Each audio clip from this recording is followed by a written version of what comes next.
అందరికీ నమస్కారం అండి. Welcome to Varshini dairy.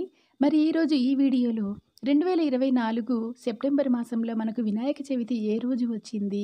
అంటే తిథి తగులు మిగులు ఉంది కాబట్టి ఏ రోజు మనం వినాయక చవితిని జరుపుకోవాలి? అలాగే చవితి రోజు చంద్రుడిని ఏ రోజు మనం చూడకూడదు? ఇలాంటి విషయాలన్నీ సవివరంగా మీతో షేర్ చేసుకోవడానికి మీ ముందుకు వచ్చిందండి మీ వర్షిని డైరీ. అంతకన్నా ముందుగా ఛానల్‌ని గనుక మీరు ఫస్ట్ టైం విజిట్ చేస్తున్నట్లయితే, వీడియో గనుక మీకు నచ్చినట్లయితే ప్లీజ్ లైక్, షేర్, కామెంట్ చేయండి. అలాగే ఛానల్‌ని సబ్స్క్రైబ్ చేసుకొని పక్కనే ఉండే బెల్ ఐకాన్‌ని యాక్టివేట్ చేసుకుంటే నేను పెట్టేటటువంటి వీడియోస్ అన్నీ ఎప్పటికప్పుడు నోటిఫికేషన్ రూపంలో మీరు చూసేందుకు అవకాశం ఉంటుందండి. మరి లేట్ లేకుండా వీడియోలోకి వెళ్ళిపోదాం పదండి. సకల కార్యాలను నిర్విఘ్నంగా జరిపి తొలి పూజలను అందుకునేటటువంటి స్వామి ఆ గణనాథుడు, ఆ విఘ్నేశ్వరుడు. మరి ప్రతి ఏటా కూడాను భాద్రపద మాసంలో శుక్లపక్ష చవితి రోజు మనం వినాయక చవితిని జరుపుకుంటూ ఉంటాం కదండి.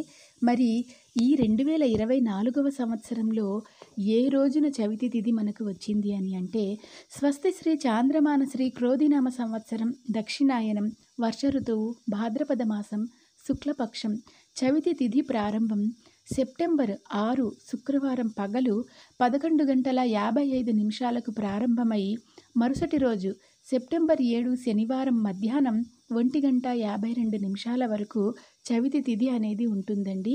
మరి మనం ఏ పండుగనైనా ఏ పర్వదినాన్నైనా కూడాను జరుపుకోవాలి అనుకుంటే సూర్యోదయ వేళ ఆ తిథి అన్నది ఉంటేనే మనం పర్వదినాన్నైనా పండుగనైనా జరుపుకుంటాం కాబట్టి సెప్టెంబర్ 7వ తేదీ శనివారం రోజు మనం వినాయక చవితిని జరుపుకోవాలండి. అలాగే చవితి రోజు చంద్రుణ్ణి చూస్తే నీలాపనిందలు వస్తాయి అనే సంగతి మనకందరికీ కూడా తెలిసిన విషయమే కదండి.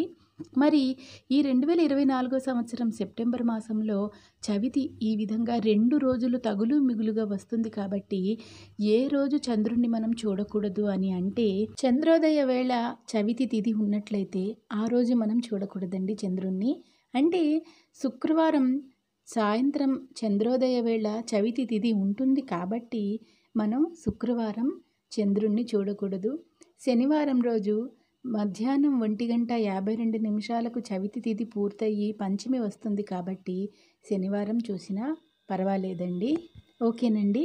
మరి విన్నారుగా 2024 సెప్టెంబర్ మాసంలో వినాయక చవితి ఏ రోజు జరుపుకోవాలి, చవితి చంద్రుణ్ణి ఏ రోజు చూడకూడదు అనే విషయాలని రాబోతున్న వీడియోలో వినాయక చవితి పూజలో వాడేటటువంటి పత్రాలను గురించి సవివరంగా మీతో షేర్ చేసుకుంటానండి. మరి వీడియో మీకు నచ్చిందని అనుకుంటున్నా. ఈ వీడియో కనుక మీకు నచ్చినట్లయితే ప్లీజ్ లైక్, షేర్, కామెంట్ చేయండి. అలాగే ఛానల్ని సబ్స్క్రైబ్ చేసుకుని పక్కనే ఉండే బెల్ ఐకాన్ని యాక్టివేట్ చేసుకోండి. మరో చక్కని వీడియోతో మళ్ళీ మీ ముందుకు వస్తుంది మీ వర్షిని డైరీ. అంతవరకు సెలవు. Thank you for watching.